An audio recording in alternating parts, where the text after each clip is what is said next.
రేగొండ మండల కేంద్రంలో వ్యవసాయ సంక్షేమ సంఘం ఆధ్వర్యంలో రైతులకు ఉచితంగా మిరప విత్తనాలను పంపిణీ చేశారు. వ్యవసాయ సంక్షేమ సంఘంలో సభ్యత్వం పొందిన రైతులకు మొదట ఉచితంగా మిరప విత్తనాలను పంపిణీ చేస్తున్నట్లు ఆ సంఘం జిల్లా అధ్యక్షుడు సిరికొండ తిరుపతిరావు అన్నారు.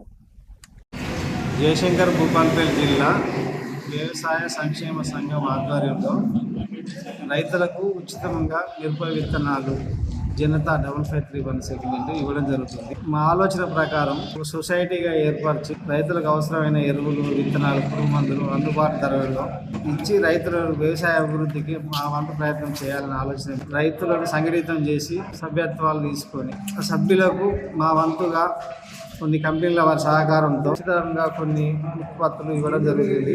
ముందు రైతుల ఆదరణలు కంపెనీల సహకారంతో రైతుకు అవసరమైన కొన్ని ఉత్పాదనలు తక్కువ రేటుకు కానీ కంపెనీ వాళ్ళ సహకారంతో ఉచితంగా కానీ ఇవ్వడం జరుగుతుంది ముందు.